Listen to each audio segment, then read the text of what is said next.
세월호 선체조사위원회가 조금 전에 회의를 열고 현재 누워있는 세월호 선체를 똑바로 세우기로 결정을 내렸습니다. 침몰 원인을 밝힐 중요 구역인 바닥 부분이 벽에 붙어 있어서 정밀 조사가 어렵고 또 유골이 있을 가능성도 있어서 추가 수색이 필요하다는 이유인데요. 취재기자 연결해 자세한 내용 들어보겠습니다. 나현호 기자.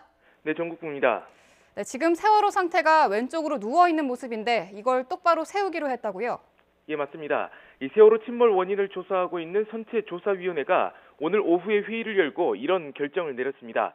오후 2시에 회의를 시작했는데요. 전체 조사위원 8명 가운데 6명이 참석했고 이 가운데 5명이 찬성하면서 최종 확정됐습니다. 1명만 반대 의견을 냈습니다. 이유는 크게 두 가지입니다. 우선 현재 상태로는 조사가 힘들다는 겁니다. 세월호 침몰 원인을 밝힐 중요한 장소를 보면 크게 세 군데인데요. 조타실과 화물창, 그리고 기관구역입니다.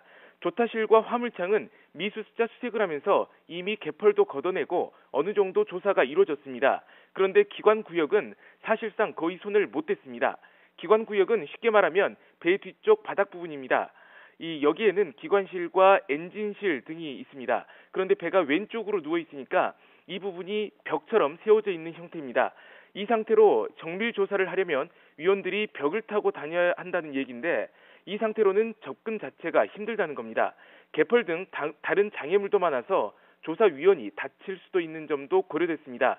또 하나는 이 장소에서 유골이 나왔다는 점입니다.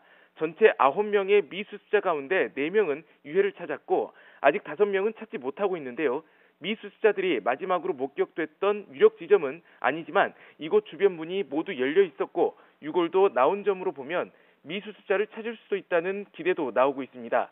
이 때문에 미수습자 가족과 세월호 유가족 협의회도 선체를 세우는 방안을 찬성하고 있다고 선조위는 밝혔습니다. 네, 그런데 선체를 세우는 문제를 두고 반대 의견도 있었다면서요? 예, 그렇습니다. 위원들이 이 문제를 본격적으로 논의한 게 지난 19일, 지난 10차 전체 회의 때였습니다. 반대했던 가장 큰 이유는 시간과 비용 문제 때문이었습니다. 세월호를 바다에서 건져 올리고 육상 위에 올리는 작업도 만만치 않은 시간과 돈이 들었는데 이걸 다시 세우는 일도 쉽지가 않다는 겁니다. 물리적인 작업 기간도 문제지만 여기에 드는 비용을 확보하려면 절차와 시간이 복잡하다는 건데요.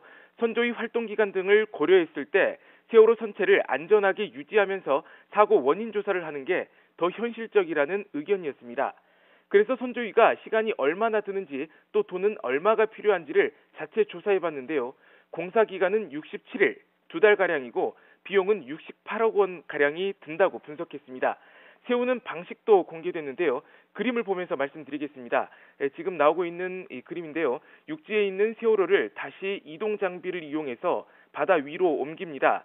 바지선 위에 플로팅 독이라고 하는 이 디귿자로 생긴 장치를 올려서 세월호를 올릴 공간을 만들고 그 위에 올리는 겁니다. 규모가 크고 힘이 센 이 해상 크레인을 쓰려면 물체가 바다 위에 있어야 하기 때문입니다. 크레인의 줄을 연결해서 90도 기운 이 세월호 선체를 다시 똑바로 세운다는 계획입니다. 지금까지 전국부에서 YTN 나인호입니다.